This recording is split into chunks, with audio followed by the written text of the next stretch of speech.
Today we're going to talk about the $1 million penny trick. Sounds kind of crazy, right?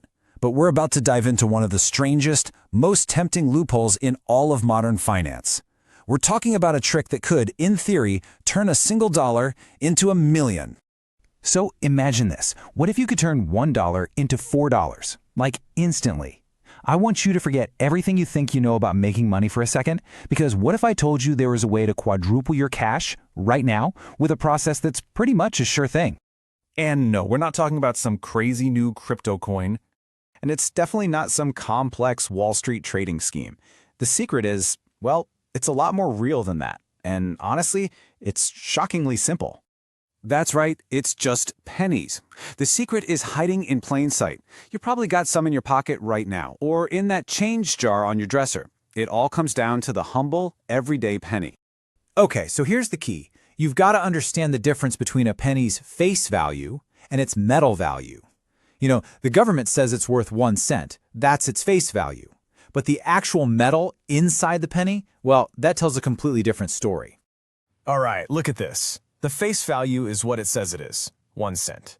But the stuff it's made of, the zinc and the copper inside, that's worth about 4 cents on the open market. I mean, think about that. That is a 400% markup just sitting there.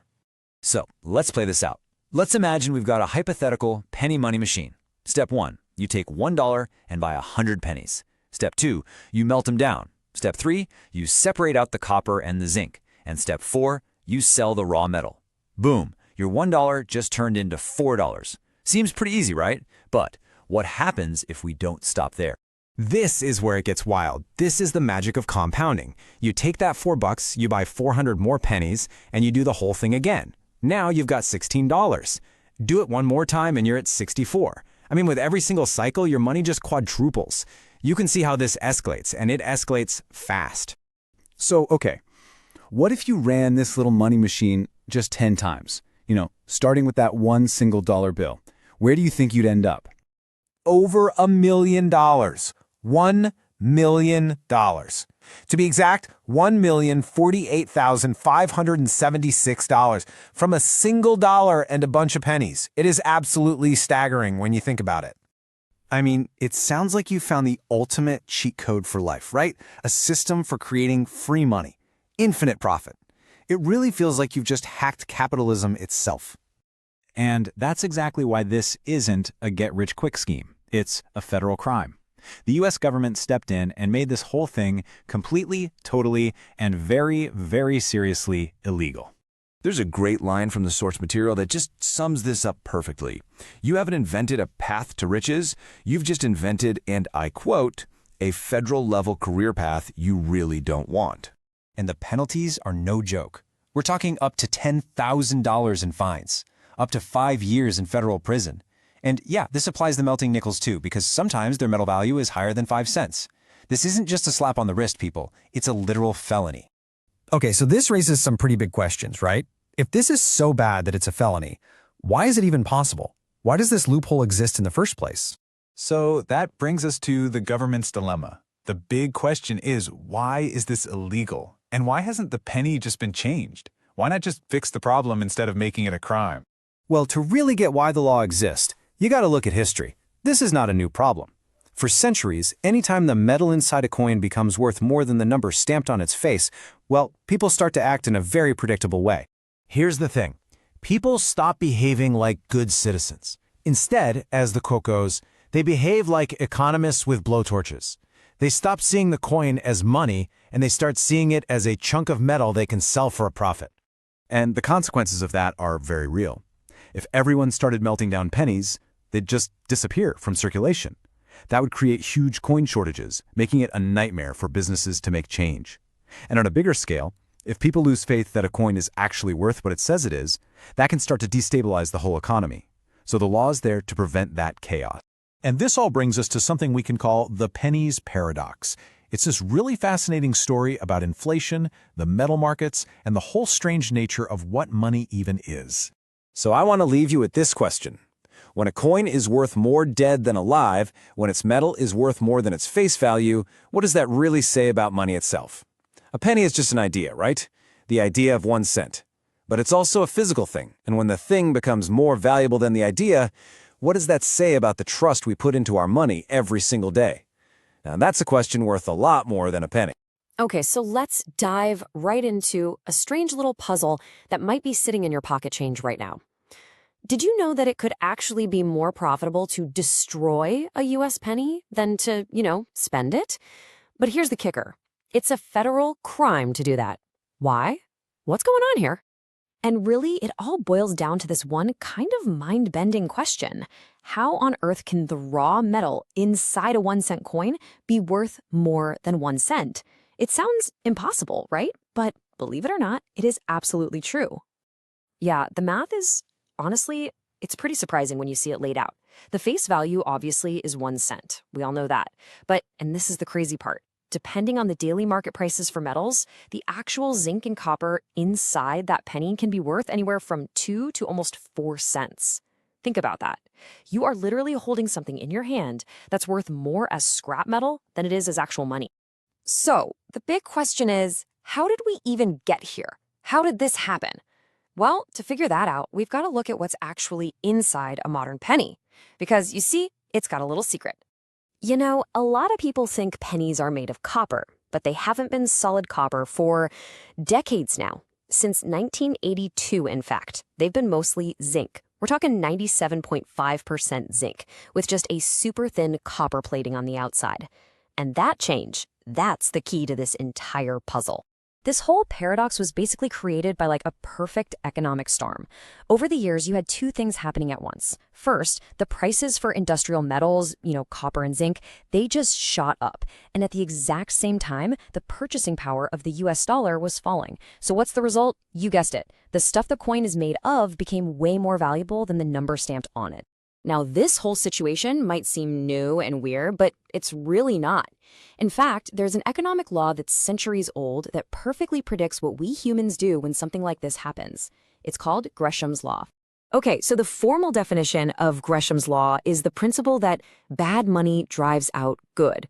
I know, it sounds a little cryptic, right? Bad money, good money? What does that even mean? But stick with me, because it reveals something fundamental about human nature and about what money even is.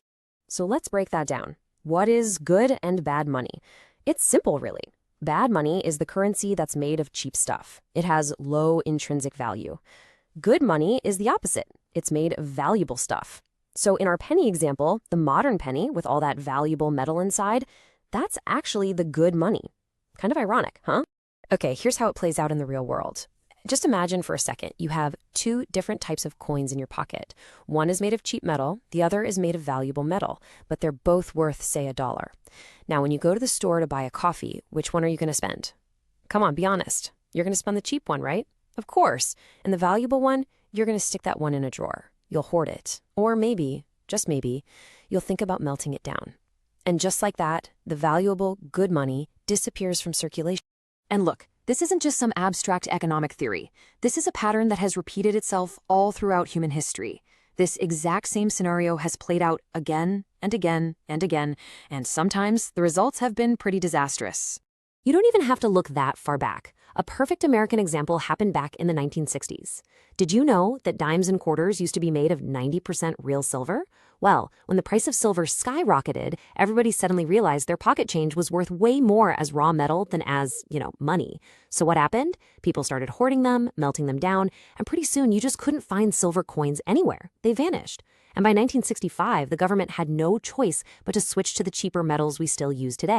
But if you want a really dramatic, world-changing example, let's talk about the Roman Empire.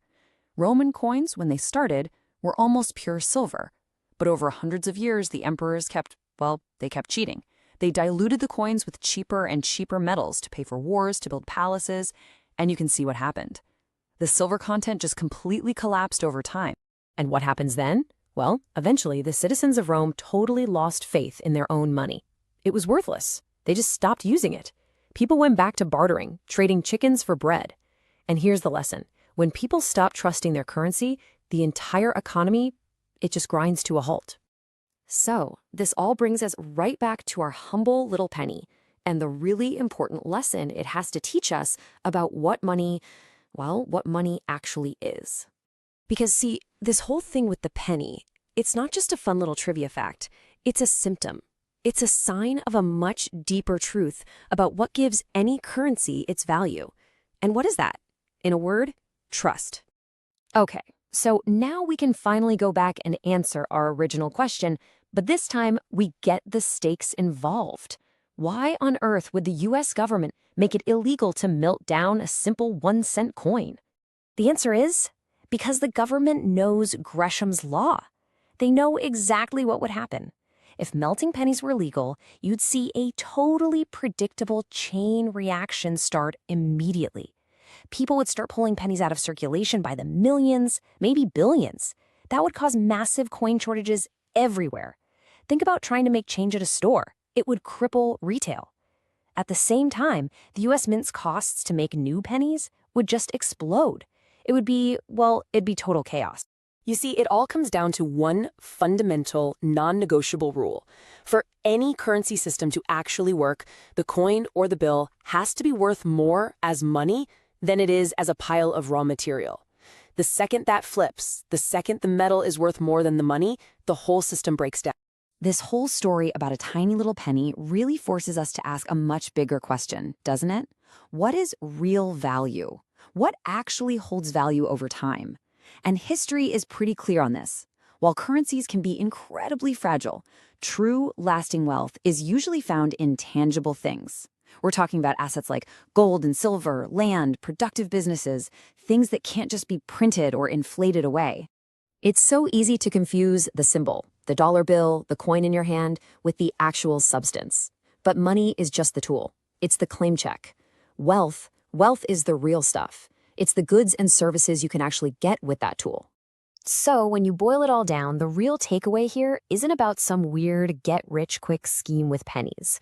It's about a much deeper, more profound question. Just how fragile is our whole idea of money if a tiny, insignificant penny is literally worth more broken than whole? And what does that little fact tell us about the giant, complex financial system we all rely on every single day?